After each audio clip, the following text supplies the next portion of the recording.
Okay, I think we might be okay to get started. How does that sound to everyone here? Good, good.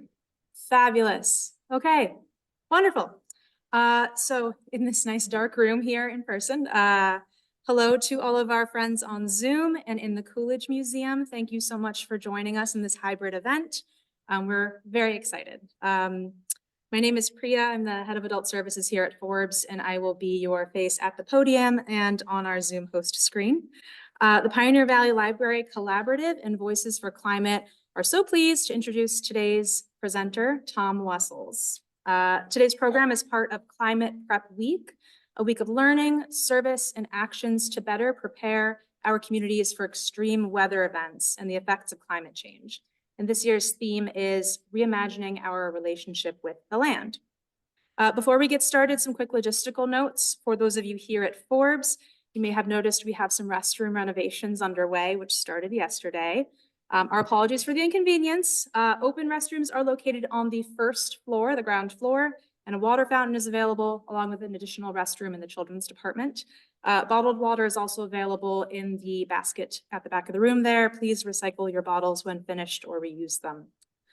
For those of you joining on Zoom, we have enabled audio captions, which you can turn on by clicking the CC button at the bottom of your screen. And I think I've enabled it so everyone's seeing them, hopefully. All participant audio and video is turned off for this event so we can focus on the presenter. If you need any support, please message the co-host named Zoom Event Support. That is our friend Megan on the computer in the back. Welcome in. We will do a Q&A session at the end of the hour. For those of you here in the library, you're welcome to hold your questions until then, or if it's directly related to an image that you're seeing, raise your hand, get my attention, and we can ask those questions as well. Virtual participants, you can type your questions in the chat at any time, and we can either read them at the end or jump in if they're about specific images that we're seeing. Okay, logistics aside, to our presenter. Tom Wessels is a terrestrial ecologist and professor emeritus at Antioch University in New England, where he founded the master's degree program in conservation biology. His books include Reading the Forested Landscape, The Granite Landscape, Untamed Vermont, The Myth of Progress, Forest Forensics, and Granite, Fire, and Fog, The Natural and Cultural History of Acadia. Tom has conducted workshops on ecology and sustainability throughout the US for more than 3 decades. Tom's book, Reading the Forested Landscape, the one that a few of you may have in your hands now or may have borrowed from the library, is an invitation to cease looking at the woods as a pleasing landscape to observe or a terrain to hike. Welcome in. Instead, with the right teacher, the forest tells the story of how we've interacted with it, how storms and other extreme weather events have shaped it, and how the land has responded to these changes. Maybe his book is an invitation to reimagine our relationship with the land. So today, instead of a book talk, Tom will be leading us through a series of slides submitted by audience members and sharing his thoughts and experience. These pictures tell a story that Tom will help us to read. Welcome, Tom. Thank you. Thank you. All right, and can everyone in the room hear Tom okay? Beautiful. All right, great. Tom, do you have anything that you would like to start off with, or just let me know when you're ready to jump right into the photos? I'm ready to go into the photos. I always like seeing them because I haven't seen them before, and it's always a fun process. So wonderful. Okay, so we're gonna bear with me for a moment while I get our presentation set. A hybrid meeting is a fun thing. Beautiful, and hopefully hide that. Everyone in our room is seeing a shared screen. Everyone on Zoom is seeing a shared screen with Tom in the corner. Ready to rock? Okay. All right, let's go to our next slide. Go ahead, Tom. All right, so I mean, what's striking me right off the bat about this slide is there's a real dense understory of mountain laurel. Mountain laurel is one of our evergreen broadleaf shrubs, the other one being rhododendron, which is a little bit more spotty in its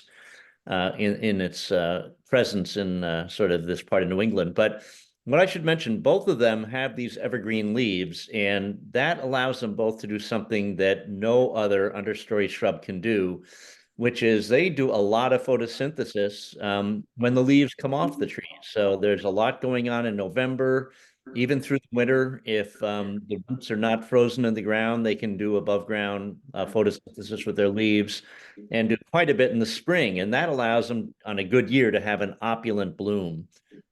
So sometimes you can go into a forest with mountain laurel like this, and it looks like the shrubs have been snowed on because they'll be completely covered in white. This is getting up near its northern range limits in our area.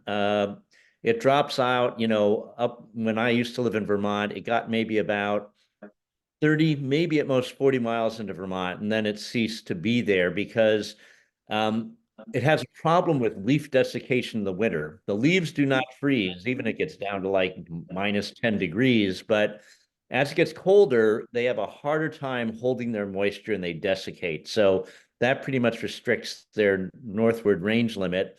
And generally, we're going to find a lot of them on south-facing slopes that have warmer microenvironments.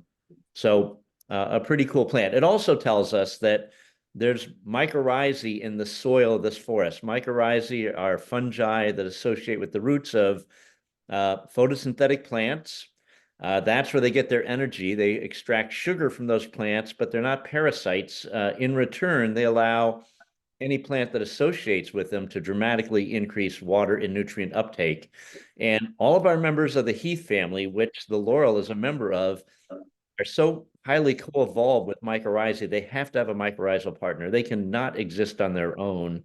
So when we see them in a woodland, we know that there's mycorrhizae present. And I guess if there's no questions about anything else, or if the person that submitted it had something else they wanted me to address, I could do that. But if there isn't anything else, I guess we could go on to the next slide. Sounds good. Okay, and we've put the names and the date of the folks who have sent these in. Some of you may be in this room, some of you may be on Zoom.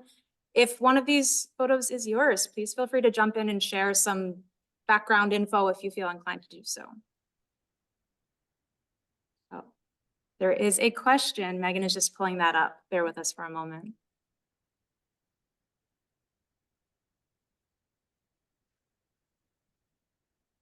I think it's from the person who sent in the image, John. Well, actually, there was a, oh, I'm sorry, I have an echo. Yeah. There was a question about, can you say more about microalgae?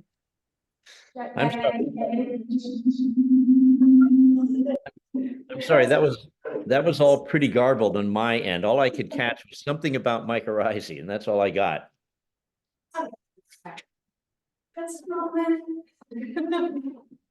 right, we're getting the fun phenomenon that happens when you use a microphone and a Zoom mic at the same time. The question was if you can share a little bit more about mycorrhizae, if I'm saying Yeah, that. all right. So we have 4 functional groups of fungi. We got decomposing fungi, which are really important for recycling all the nutrients into the soil. We got parasitic fungi that live off of living organisms.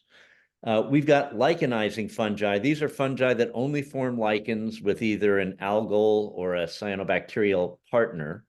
And then we got the mycorrhizal fungi. And they associate with the roots of photosynthetic plants. As I mentioned, that's where they get their energy. They extract sugar from the roots of those plants, but then in return, allow plants that associate with them to dramatically increase nutrient water uptake because the extensive mycelium of the fungus in the soil latches onto nutrients quickly and then shunts them to its host plant. So this is a mutually beneficial relationship between the plants and the mycorrhizae. And I should mention, in a forest like this, all of the plants we're seeing here, the trees, the mountain laurel, everything else is all linked into an integrated system because the mycorrhizae link up everything. And that means that nutrients, energy, even plant information can be moving back and forth between individuals in the forest, even between different species of plants in the forest. So this is all knowledge for us. I mean, back when I was in college, we were taught that trees are just independent and all they do is compete, but we know that's not the case, that underground they're actually networked together and there's a lot going on there that helps make the forest very, very resilient. I have not really a question, but comments. from John. He thought Mhm. that the mountain laurel are healthier than they used to be in the leaves. They seem not to be damaged by acid rain. Okay, so that comment was that the mountain laurel appear to be healthier than they used to be. Not damaged by acid. Thank you, not damaged by acid rain. No, they're a plant that does very well in acid environments, so they tend to be on more acidic soils and stuff. And if they're doing better, it may be that something's going on with the canopy and they're just getting more light. That could be another factor, because if you get more canopy gapping, there's more light coming in there, and it'll make the mountain laurel even more robust in its growth.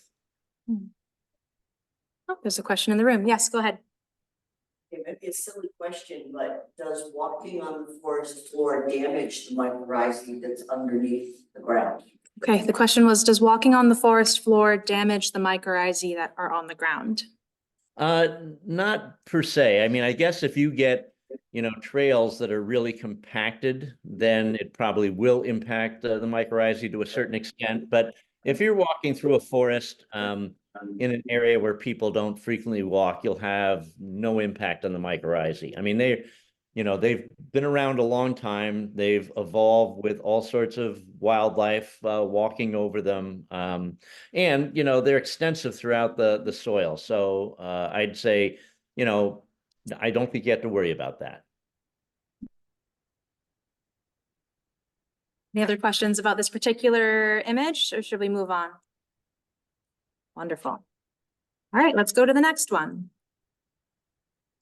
Go for it, Tom. Right. So this appears to be an American chestnut that's stump sprouting. So I'm guessing this chestnut that is in the foreground with some gray lichens on it has been hit by the blight. It looks like I can see a lesion possibly just above the first dead branch on the left of the tree.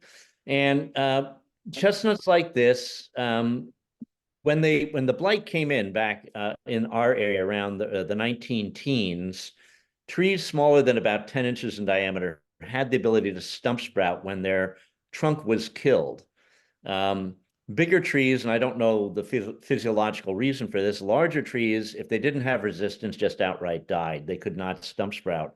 So a tree like this is probably something whose root system is well over 100 years of age and has been stump sprouting maybe a dozen or more times since the blight first got into this region, probably around 1910.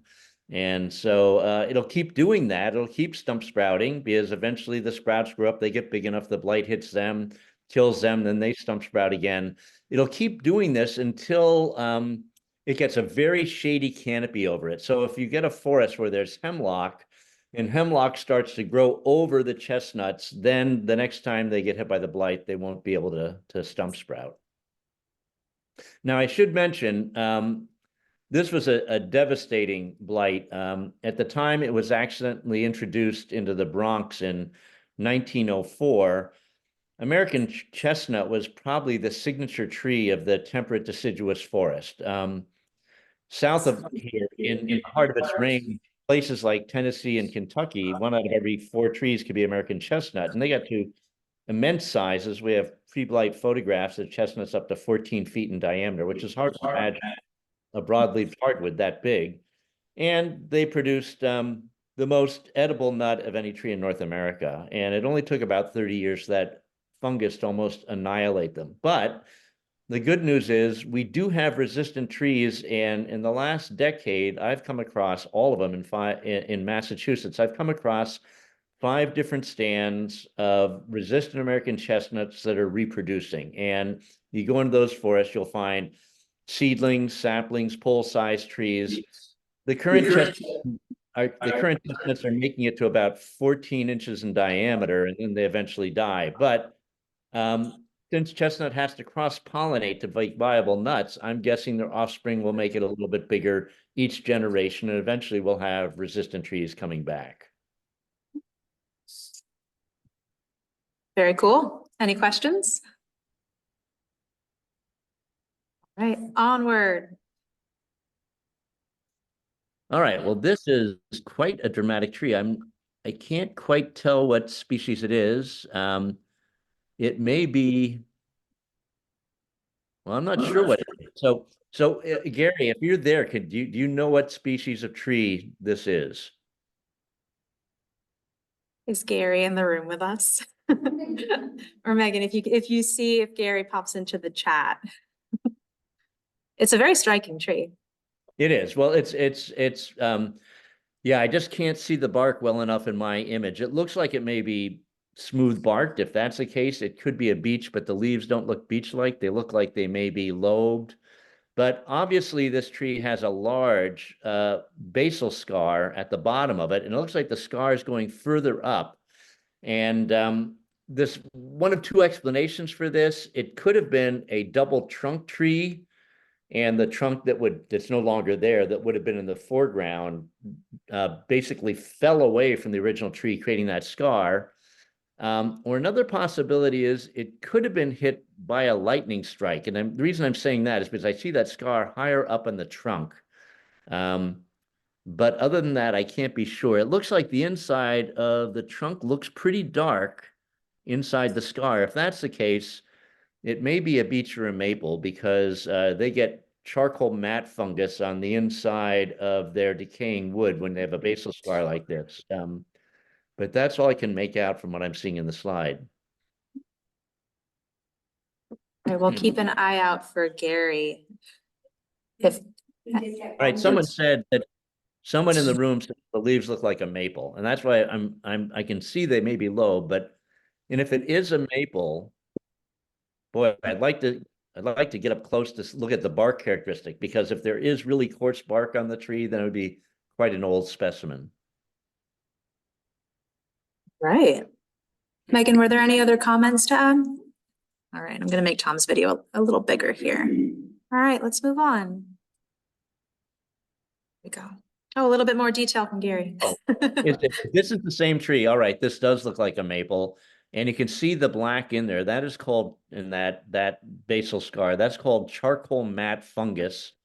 And it's just a normal fungus. It's one of our decay-producing funguses. So it only grows on deadwood. It takes about, like on a maple or a beech, about 20 years for it to become present. So the wood we're seeing that's decaying there's at least been exposed for 20 years in the scar.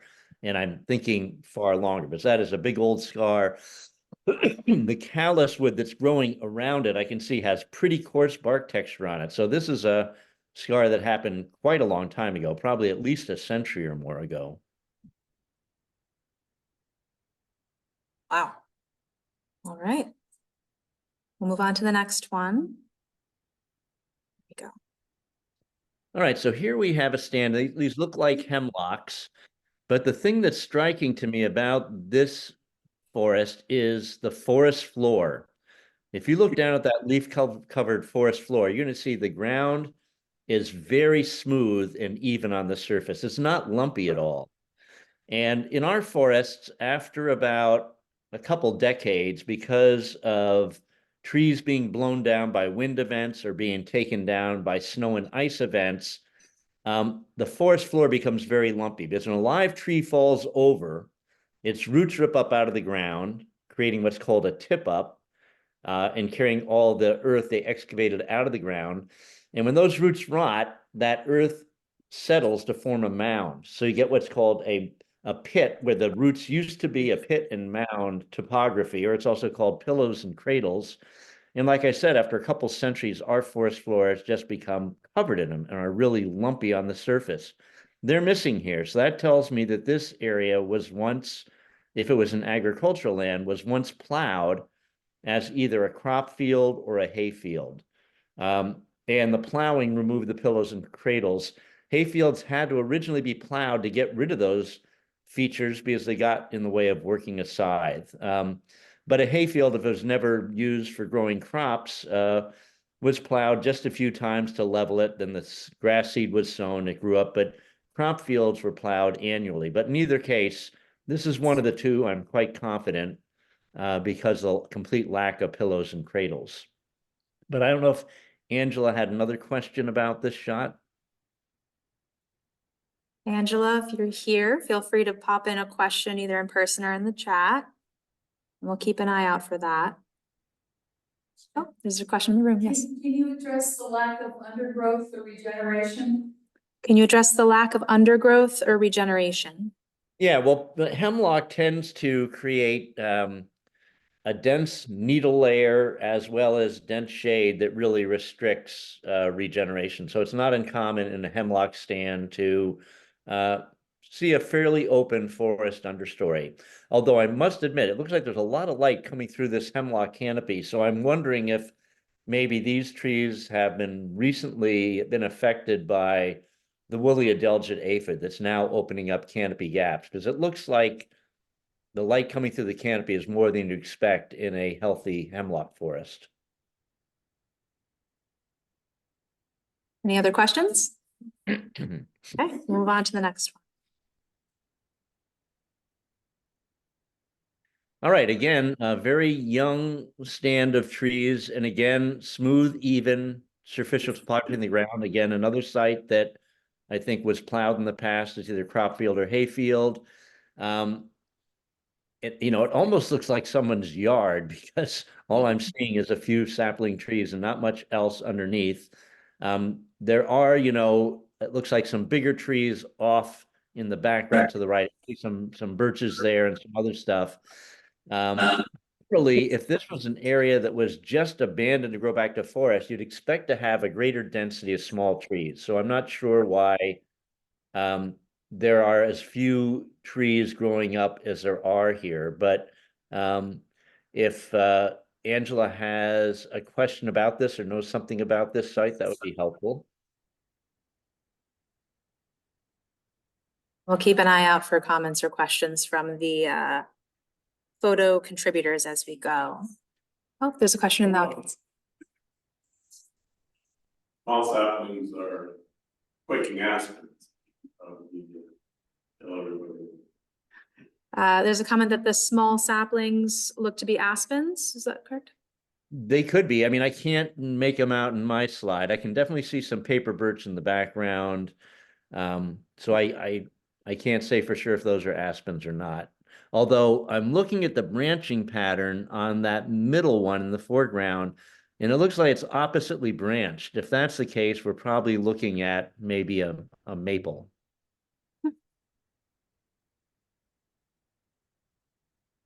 Okay. Any other questions about this? All right, we'll move to the next one. Another by Angela. Yeah, I'm sure this is the exact same site. And again, that sapling tree on the right-hand side, you can see opposite branching there. So I'm pretty sure those are maples. But I'd like to know why the site is not denser with shrubs and trees, because if it's just abandoned, it should have a greater density. I have a question that I'm thinking of looking at this now. Can you tell how old those saplings might be just from the height and thickness of them? They look like, they're maybe, 2 inches in diameter at that size. They'd certainly be less than 10 years. The white pine in the background on the left-hand side, you can, on white pines, they put down a tier of limbs every year.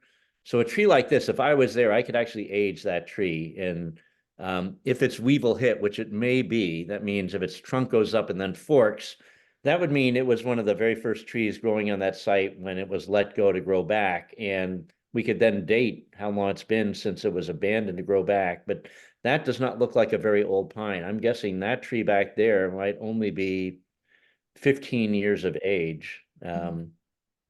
So again, yeah, pretty young group of trees coming in. Thank you. All right, let's move on to the next one. From Judy.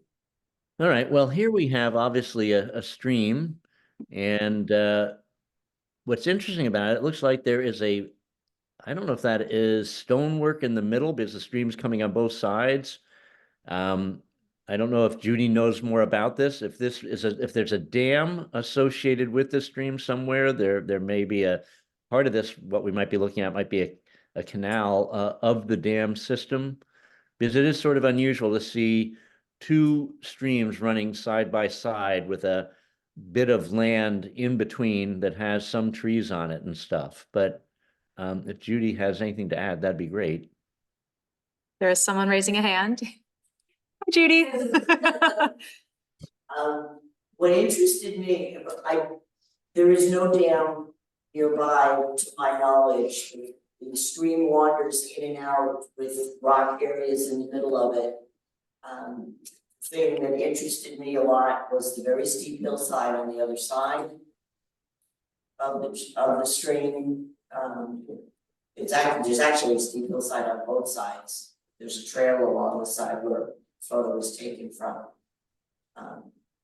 I'm wondering, is that just a hillside because it's a mountain, or is that erosion in the past that the stream bore down through the land?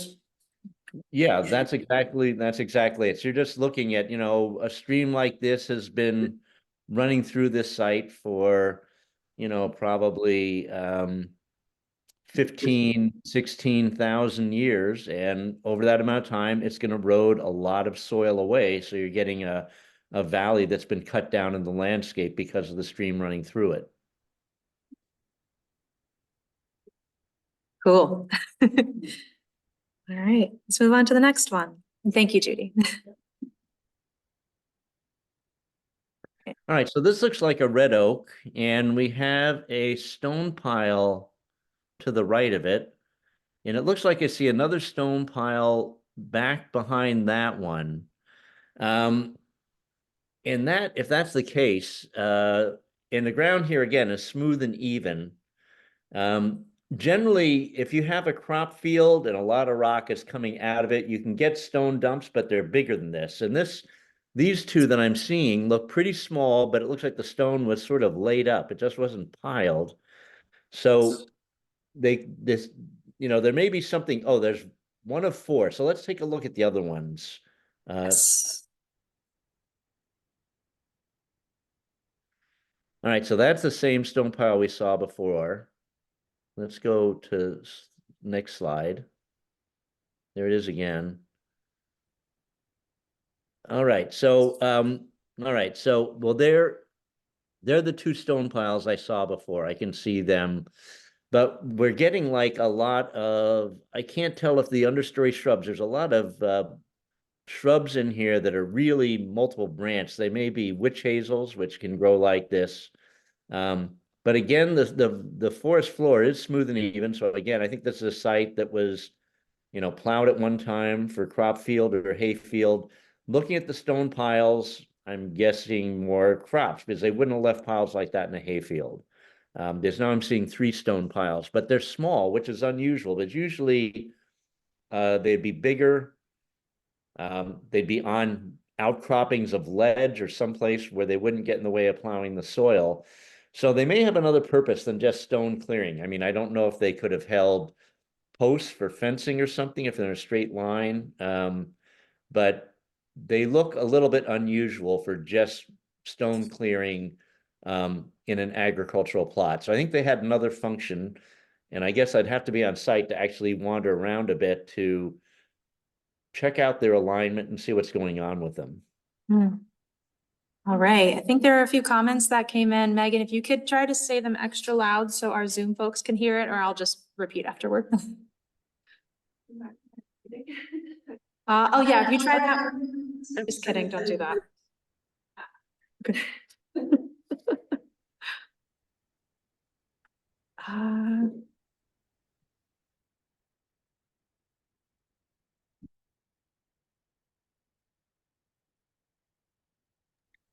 Okay. Okay. Oh, it's still echoing. Yeah. Just kidding. If you can just read the comments and I can reread them afterward. They seem different than piles pulled at big trees. They seem different than piles pooled at big trees. Up by trees. Oh, up by trees. Yeah. Confirmation that it is witch hazel. Confirmation that it is witch hazel. They're not completely straight line. And The rocks. the rocks are not in a completely straight line. And someone else commented the rocks look so flat. Someone commented saying the rocks look very flat. And then from the again, you're near what seems like an old road used for logging. It's got a small road. Okay, and then the photo submitter says they're near what looks like a small road used for logging. Yeah, I'd have to get on site. I mean, there's a purpose for these stone piles. These are not just stone dumps that you'd get like from a crop field. So this was intentional. Somebody made, because they're stacked up, and I'd have to let the site to figure out why they're there. So they are a little bit anomalous. I usually don't see stuff like this. So I can't say exactly what they're for, but they had a purpose. A little mystery can be fun for today. Yeah. All right, any other questions on these four? All right, let's move on. All right, so I'm seeing on the right here a yellow birch that has some stilted rooting. I don't know if that's growing on a rock that's covered in moss. Yellow birch typically does this because it has small seeds that germinate very well in a mat of moss. And so you can get a rock covered in moss and then a yellow birch will sprout on it. Or also, this is very common to see hemlock doing the same thing because both are shade tolerant and both have these small seeds that do well in moss. And I'm not sure if that's why the slide was taken or if it's a question maybe about the ferns, but if Megan has a specific question about the shot, I'd be glad to try to address it. I'm just wondering about the ledge that the tree is growing from. Wondering about the ledge the tree is growing from. All right, so I don't see the ledge, but I don't doubt that there is a ledge there or rock there because that's what these birches do. They do very well growing on bedrock or boulders or whatever else that get moss covered. Okay. We can move to the next one. Great. All right, so it looks like we have maybe another, that I guess that looks like, I'm guessing that is a stone fence. It's hard to see. I thought it maybe first just as a bed of a stream, but I don't see any water. So I guess that's a stone fence that looks like it's abutted to a ledge because I see ledge outcropping on the right. So Megan, if that, can I ask, is that laid up stone, those stones that are in the middle of the shot? Going back to the left-hand side. Megan says that it is a stream with water. Okay. Oh, a dry stream. All right. Yeah. Well, I could believe that. Up here in Maine, we haven't had any rain for now 6 weeks, and we're in severe drought conditions, and all our streams look like this. So, yeah, I mean, from the slide, it was hard to tell if that was a stone wall or just, yeah, exposed rock in a stream. But also something else I can see in here, this forest has been logged. There's a tree, there's a downed white birch in the foreground, and on the left-hand side, just beyond it, I can see a multiple trunked tree. And our hardwoods, like the chestnut, if they are cut, will stump sprout. So there is evidence of some cutting of trees in here at one time in the past. All right, let's move on to the next one. All right, so here we have some white pines, and it looks like this might be a sugar maple in the foreground. These pines, and I'm looking at the ground. The ground's looking very smooth and even, and they're not lumpy. So I'm guessing we're again looking at a former hayfield or crop field.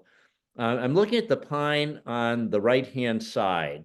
It has a pretty good stem diameter, and when I'm looking at trees, when I'm trying to get an idea of their age, I'm not just looking at their size, I'm really looking at their bark texture.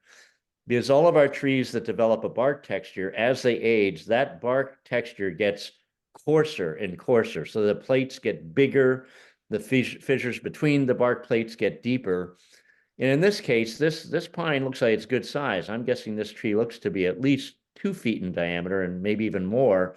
But its bark is not deeply fissured. So that's telling me that this is on a very good growing site. And even though that tree may be 2 feet, maybe even 30 inches in diameter.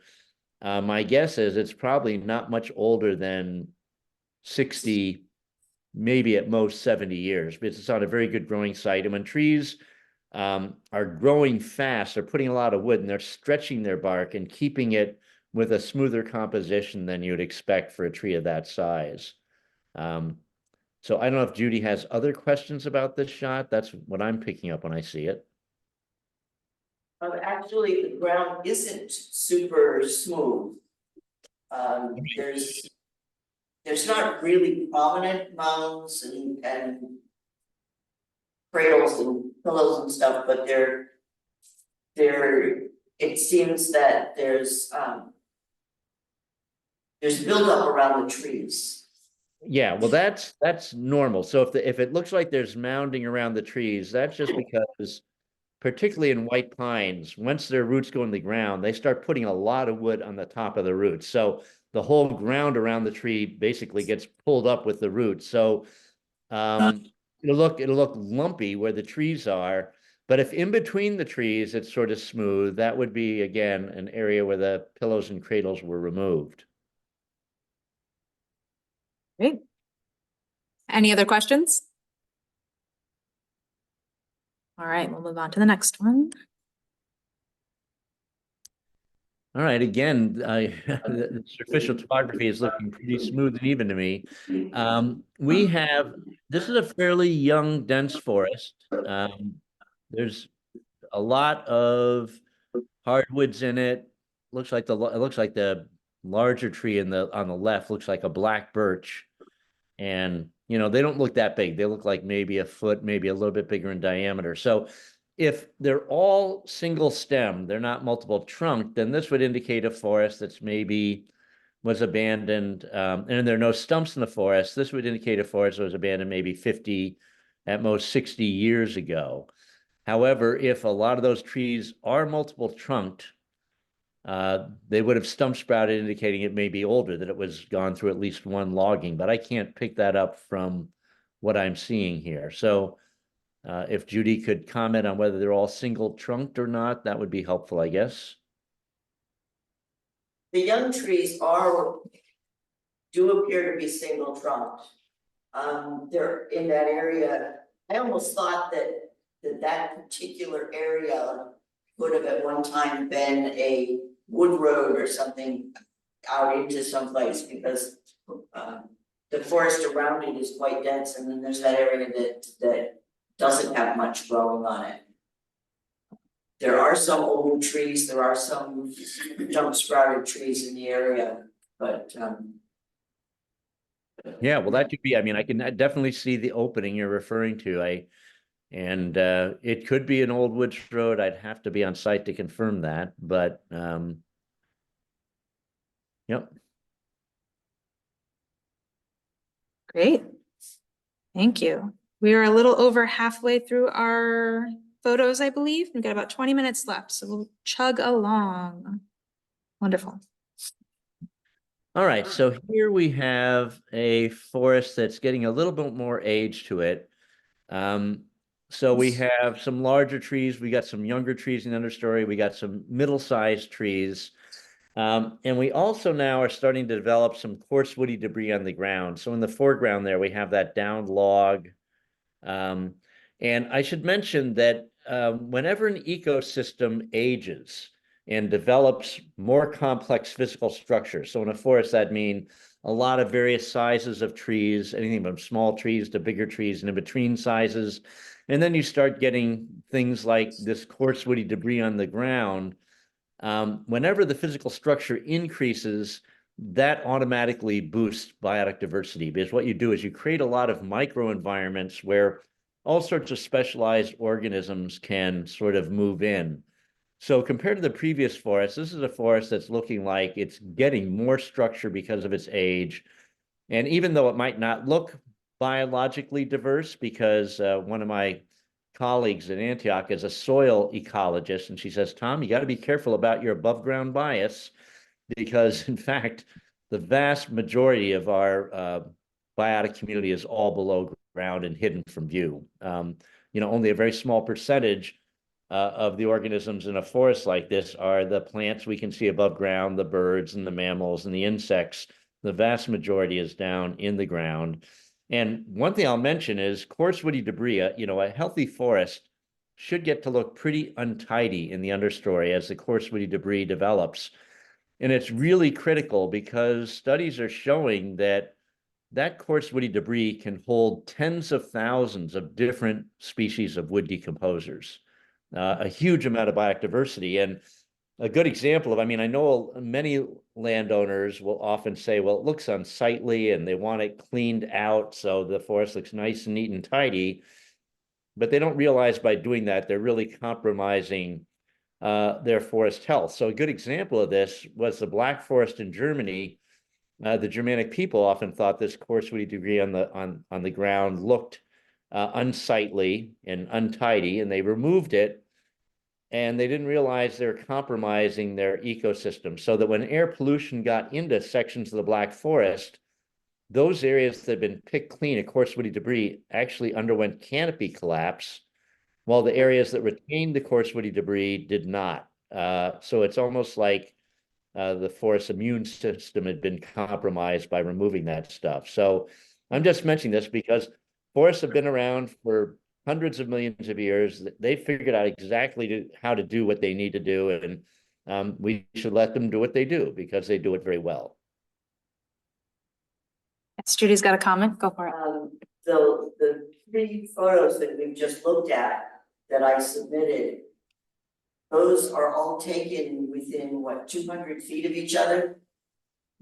200 or 300 feet of it. It's one section of forest. So the one with the really big round white pines, and then the thing that may be a wood road, and this, that's all a small area within one forest.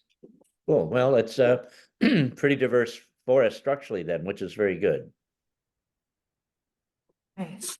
I love the reminder of above ground bias. That's a new a new one for me. I should, I can play on this a little bit more. Once our forests get to be about 80 years of age, half of the carbon is down in the ground, not visible to us. The other half is above ground and trunks of trees and coarse woody debris and things like that. And as forests start to approach old growth status, about 60% of the carbon is down in the ground, again, hidden from view. I should also mention that it used to be thought that when our trees got to be about 80 years of age, that they started slowing their growth, and foresters used to call them over-mature. And that was a reason to cut them, is they're slowing their growth, and you want to maximize, yield by doing that. Studies at the Harvard Forest over in Petersham, Mass., as well as studies by Bob Leverett, who's really opened a lot of people's eyes regarding old growth in New England. They're showing that trees are not slowing their growth rates, that up to 150 to 200 years, they're still accelerating growth rates. So one of our biggest mitigating factors for climate change is just letting our forests age. As they age, they sequester more and more and more carbon each year at increasing rates, and a lot of that below ground. So they can take up a huge amount of carbon if we just let them sort of age. Now, I'm not suggesting we don't log or anything, but I think maybe our logging practices could be a bit more conservative to let the whole overall forest be aging, even though we're extracting, wood products out of it. Any other questions about this one? Ready to rock. Okay. All right, another shot of a stream or river area. I'm not sure if there's a specific question that Cher had about this shot. Chair? Not particularly, no. Not particularly. Okay, well, it's a pretty shot. All right, let's go to the next one. All right, so again, a fairly young stand of trees. I'm not seeing anything really big or old that I can perceive. We have, and I guess we're on an edge area, because in the foreground, I see some sumac growing up. And of course, they're an edge species. They grow in the open or on edges. They can't really make it in the forest understory because there's not enough light for them. So we are on the edge of an area that's looking into a somewhat young forest. And I don't know if Laurel had a specific question about this site.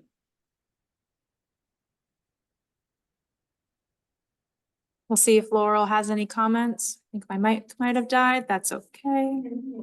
All right.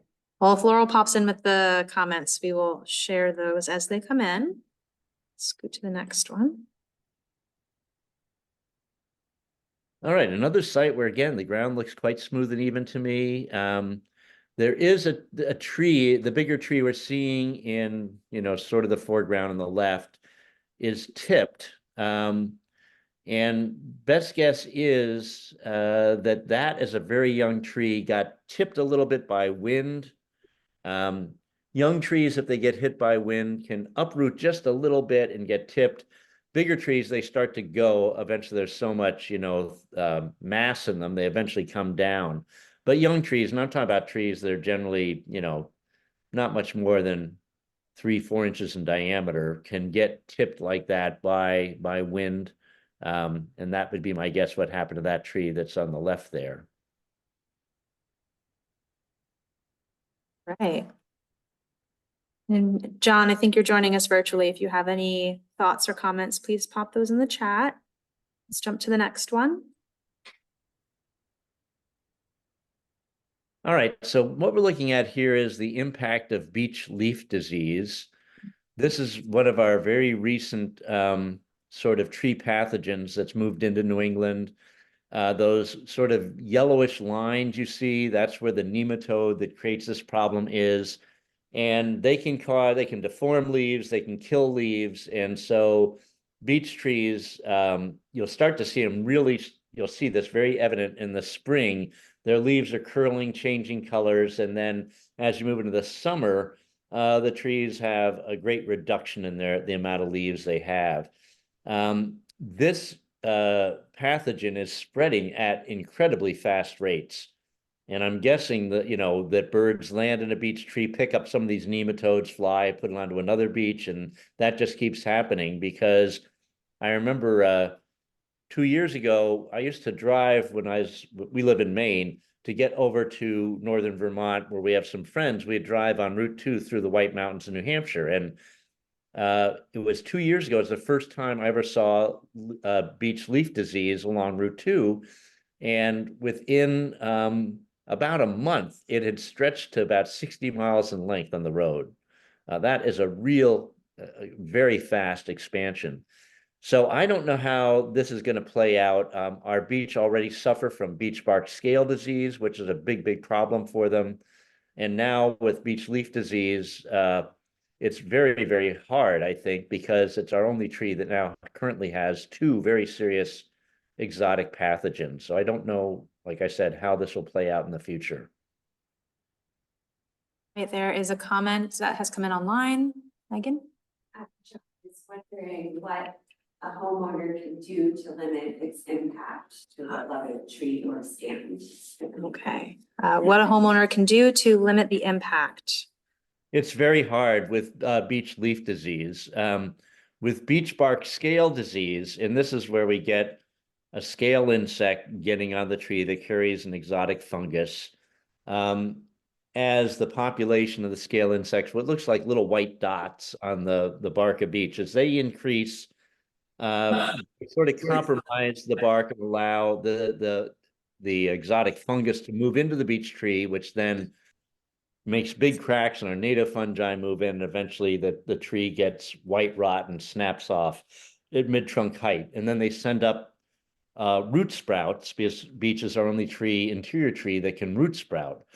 So as trees sicken, they send up root sprouts. They're clones. They eventually get hit by the beech bark scale disease. Their trunks sicken and die, and then the root sprouts come up even denser, and eventually we can get an understory of just very dense young beech root sprouts, which is a problem. So the treatment with beech bark scale disease is if you got trees that are being really hit by it, and you can see that they're succumbing, to cut those trees about 4 feet above ground. If you do that, they will not root sprout, and they will just sprout out below the cut mark. And the reason this is a good practice is that we do have about 3% of our beech trees are resistant to beech bark scale disease, but their nuts cannot compete in these dense understories of root sprouts. So if we can curtail the root sprouts, we can then get resistant beech seeding in. But with the leaf disease, I haven't heard any treatment that can be done at this point. And there's a question in the room. Go for it. I noticed in my yard, the witch hazel seems to have a leaf curling disease as well. Is that something similar to what's happening with the beech? I can't say, I'm not familiar with that in witch hazel. So, you know, we live up in Maine now. We don't really have it up here where we are, so I don't see it very much anymore. So I don't know what's going on with the witch hazel. Have to keep an eye out for that. Let's do a speed round for the rest of these, and then we'll save about 5 minutes for just general questions, if that sounds okay. Mhm. Awesome. All right. All right, another beautiful shot of a marsh. Marshes are wetlands that are dominated by sort of gramineous plants, sedges, rushes, reeds, things like that. Fens would be a wetland that has sedges and then also sphagnum moss, and then bogs would be a wetland that has, again, sphagnum moss with ericaceous shrubs. But this very much looks like a marsh to me. Right. Next. And a beautiful stand of yellow iris. This is not a native species, I should mention, so it can become pretty invasive, which you can see is happening here. But it is a beautiful plant, no doubt.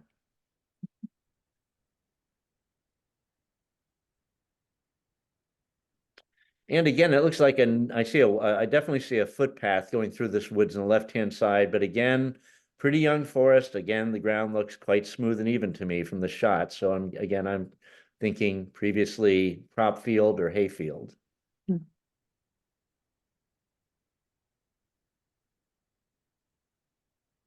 And again, I think this is more of that beech leaf disease. So you can see the really deformed dead leaves that have curled up in there. So yeah, a real sort of tragedy for the beech.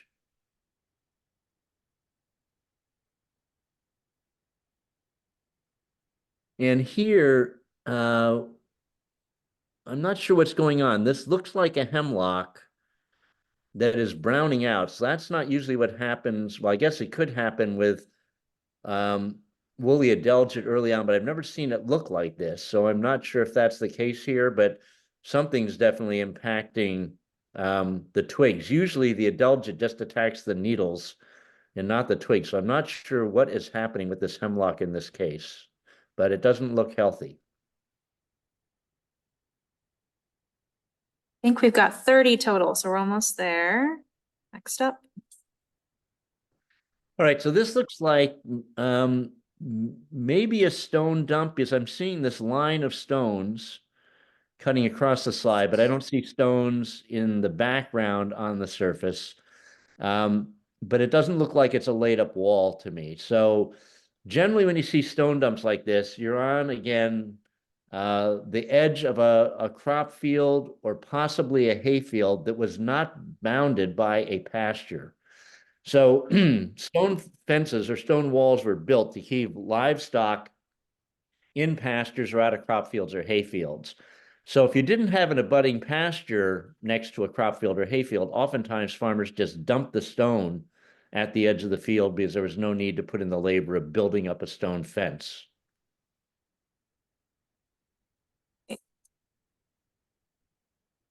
Stop. All right, again, a nice example of a big down coarse woody debris in this log here with a little striped maple growing over it. And again, you know, important to the well-being of a forest. I should mention that pine behind that log, the one I mentioned before that had smoother bark characteristics, if you look at that pine, you're gonna see that bark is getting coarser. That is an older tree than you might think based on the size of the tree, because now we're getting wider plates, the bark fissures are quite a bit deeper. I think this will be our last one. From John again. All right, so more striped maple in the understory. This forest looks a little bit older than the previous one, not the one we just saw at the Pines, but the one before that. And I don't know if John had a specific question about this that I'm not picking up on. Yes, there was a question in the chat, Megan. Yes, how long do striped maples last? I seem to always see them on the edge. How long do striped maples last? I seem to Well, always see them on the edge. No, they can be a good interior forest tree because they're pretty shade tolerant. The biggest ones I've seen are up in the White Mountains in New Hampshire. I've seen striped maples up there getting to about 1.5 feet in diameter. And you wouldn't recognize them by their bark because at that size, they're developing a bark that looks more like a regular sugar maple. So they can get up to a decent size, certainly not as big as a sugar maple or red maple when they get older, but they can get up to decent size and are not uncommon in the understory of our forests. Awesome. Okay, I think that'll be it for our slideshow. We've got just a couple minutes for general questions for Tom. So does anyone in the room or on Zoom have a question you'd like to ask?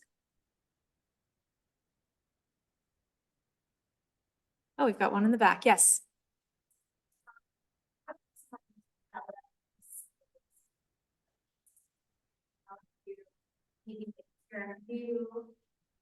Viewer, looker, like how can you develop the skills? I can repeat the question that was, how do you develop the skills to view a landscape?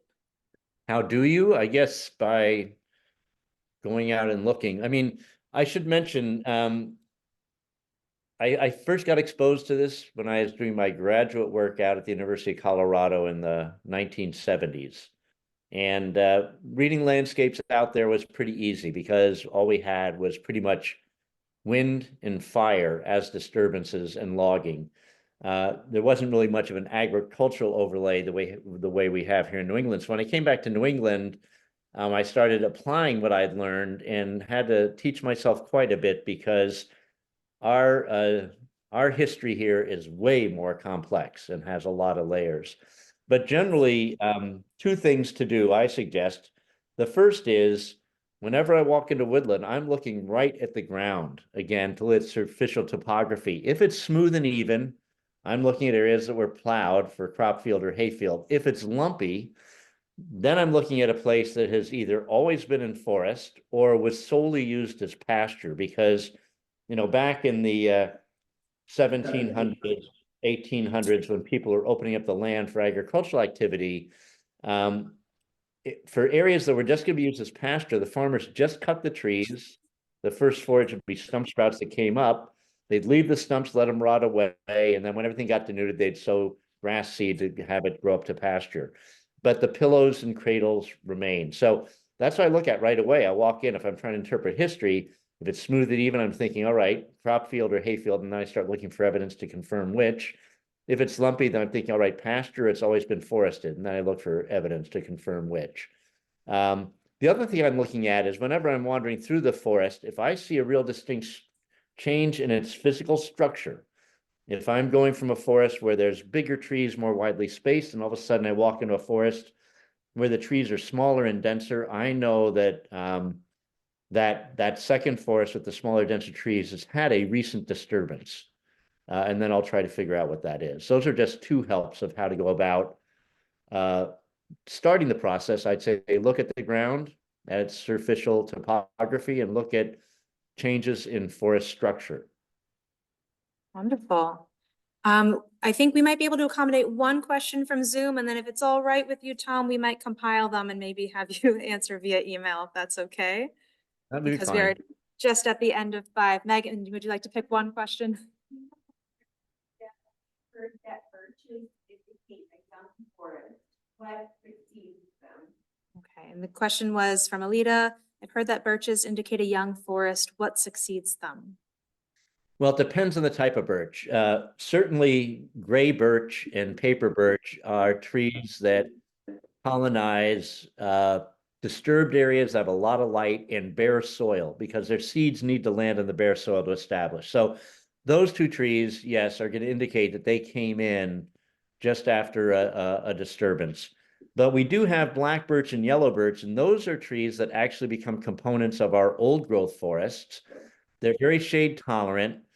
And even though they have very tiny seeds, their seeds do well germinating in mats of moss, which I've already mentioned. So it depends on the type of tree. If you're looking at yellow birch, black birch, they can come in any age forest. But if you're looking at gray birch, paper birch, yes, they indicate a recently disturbed forest where they seeded into. Okay. I think we'll call it at that. We will take any questions that have come into the chat as well as other questions you may have in person and get them all down and share them with Tom, if you don't mind. Tom, we really appreciate your expertise and your time today. This has been recorded and we will, with light editing, post it on our YouTube channel so that those of you who watch some of it online or would like to revisit, you're welcome to do so. Tom, any last words for us? No, I'd be glad to answer the questions. So you can send them to me. I just hope you can get them back to the people that asked them. Yeah, if they're coming in from Zoom, we'll have email addresses. Should be all set. Thank you again for your time. My pleasure. And many thanks from the folks on Zoom as well. Great. All right. Have a good evening, Tom. Thank you all Okay. so much for joining us. Thank you, and bye-bye, everyone.